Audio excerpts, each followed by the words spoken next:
Hello, it's vlog time again. So what are we going to talk about this time? Yeah, well, we got kitties running around in the background, so there may be little noises from them. We'll see how good the noise reduction is on this microphone. And so basically, things has happened, things has upset me, things that made me happy.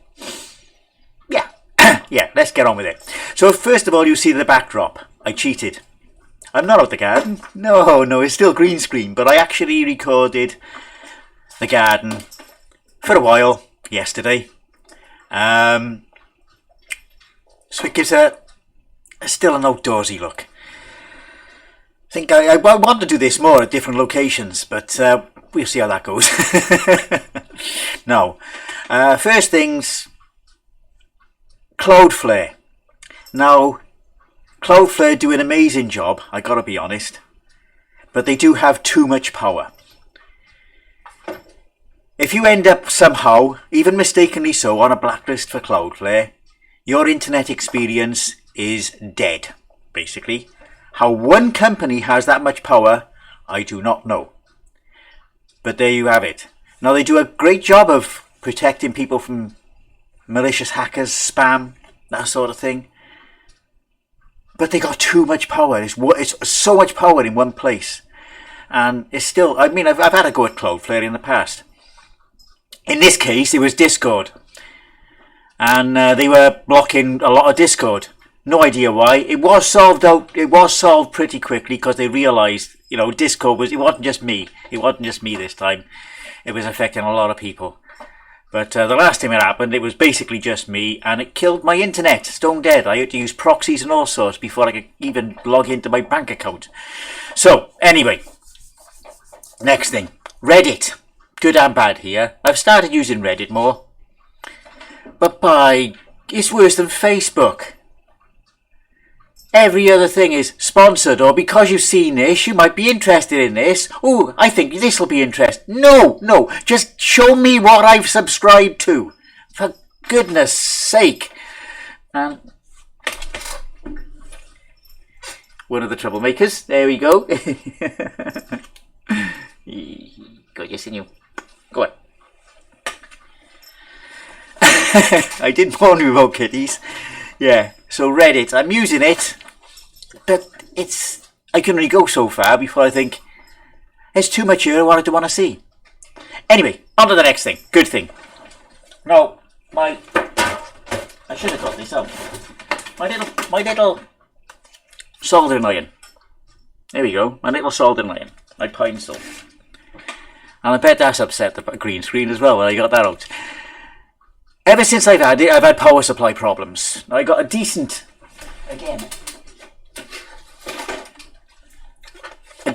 power supply for it. 65 watts. Plugged it in, made sure everything was okay. DC, 20 volts, great, yep. And it kept on having thermal runaway. And it was taking ages to heat up. Now, thermal runaway means it can't supply enough power to heat the tip, so it's going to shut off. So the other day, I dug deep into the settings. And it's not just voltage. You can limit the power. It was set to 5 watts. So I upped the power limitation to 60 watts. Now the power supply is 65, so I kept the limit there. I'm sure it's not going to supply more than it can, it can actually deliver. But I left that little buffer there. Plugged it in. It was up to temperature within 5 seconds. So yeah, that's another problem solved. How I didn't notice that before, I do not know. But there we are. My little soldering iron is now absolutely marvellous. Wonderful. I'll be using it, it won't be before I go back to work, but it'll be next week to resolder, after I've desoldered a socket on the VIC-20, the one that's not working, to see if it's the kernel socket. That's my first protocol. And that's why I haven't fixed the VIC yet, I just haven't had time. Even though I've had time off work, I just haven't had time spare to do what I want to do. Not a bad thing really. I've been kept busy. Shows that when I do eventually retire, still over 8 years away, I'm not going to be bored. I still got to do a build a boat as well. I'm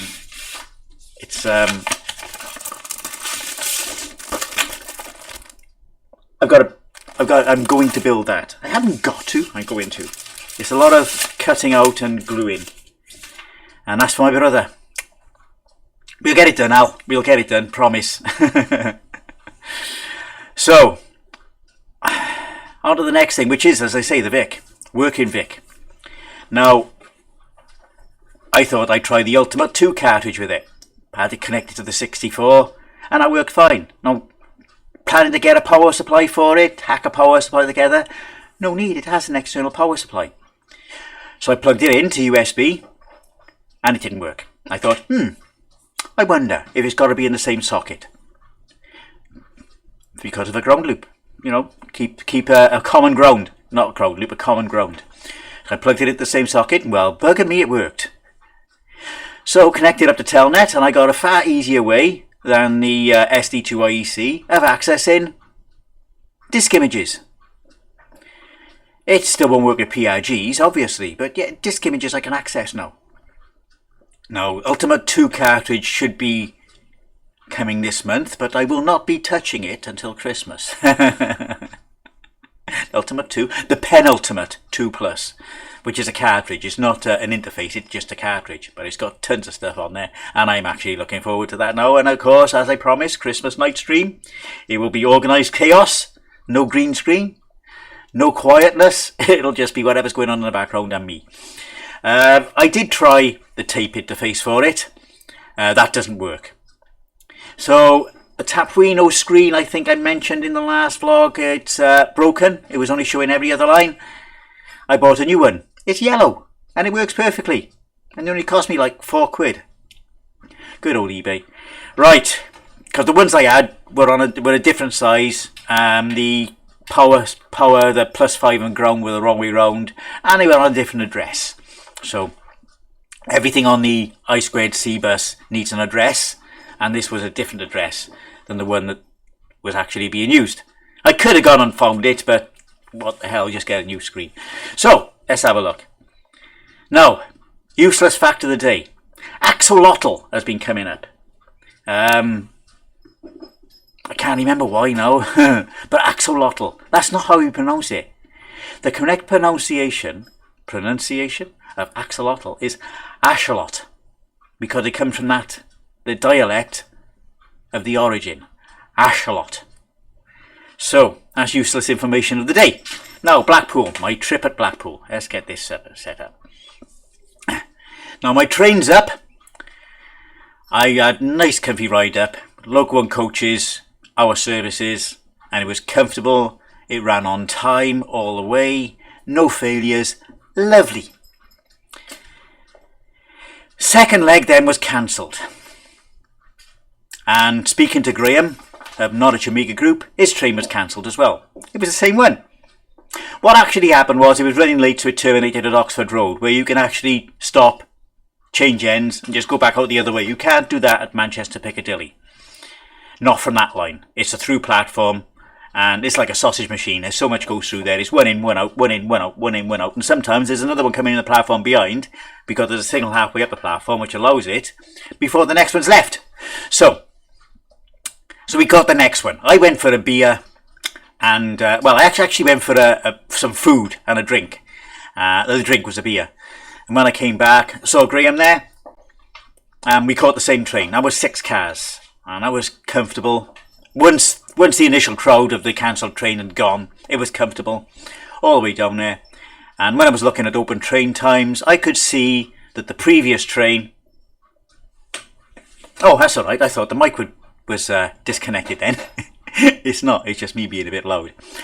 So anyway, the previous train was only like 10 minutes in front of us. The cancelled train was 10 minutes in front, even though it was supposed to be an hour in front.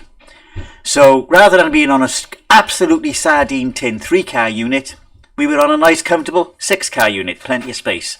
So that was good in the end. So yes, now when we got down there, of course, Blackpool, as I say, was about the people. And yeah, so I'm going to give a quick shout out to some people that I met but didn't realise I met, and with loads of them really, I think. You know, people in the group, people I've talked to online that I met and didn't know I met, like Namco's and Andy the Magic Knight. So yeah, the after party of course was a complete mess.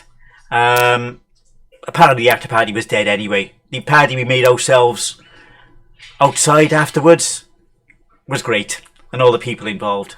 It was great. So yeah, I mentioned that in the actual vlog, the Blackpool vlog, whatever. So yeah, thoroughly enjoyable experience. Spent less time watching things and more time mingling, so that was a good thing. Picked up the Amiga MIDI device, of course, which I tested and works. The cheap interface I got for it misses notes and things, but I know the MIDI interface device works. I just got to spend a few more quid on a USB to MIDI interface and see how that goes. But yeah, as I say, it works. Not a waste of money. Fantastic. And I also got to look at the Virtual Boy, the Nintendo Virtual Boy, and I gotta say I was impressed. I was impressed with it. You do get a real sense of 3D. Okay, it's awkward to set up.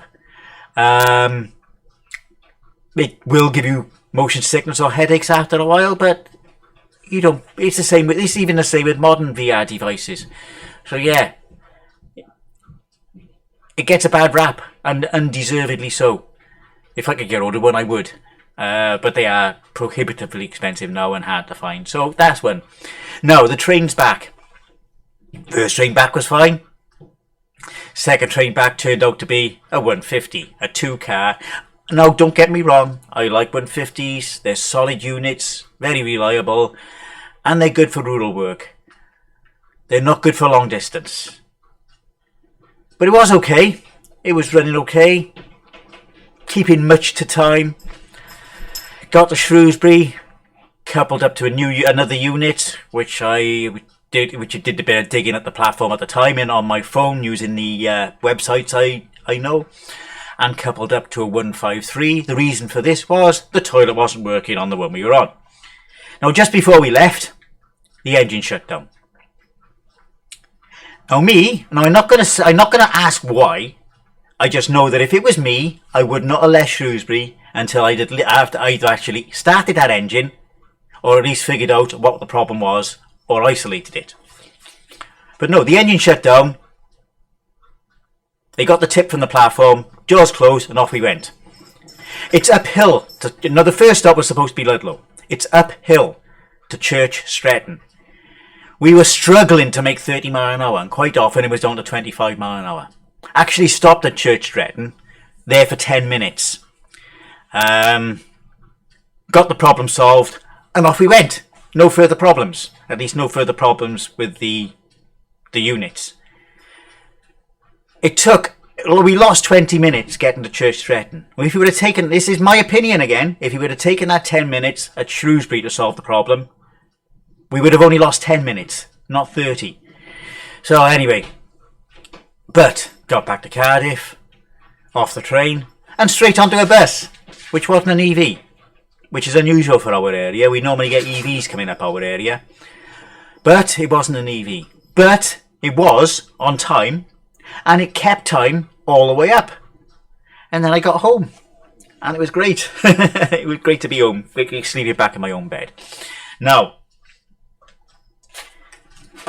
the other day, I was thinking about an audio cable. Because of this MIDI stuff, I want to get an audio cable to split between the laptop and whatever else I got plugged in. Because at the moment, my mixer can only take a certain number of inputs, and it's full. I didn't find the audio cable, but a sequence of events led me to finding something else. Now, I found a Nintendo 64 power supply. So I thought, let's see if that Nintendo 64 is in that blue tube container. So I went digging in the blue tube container. And I found Banjo & Kazooie cartridge. Still no Nintendo 64, but I also found this.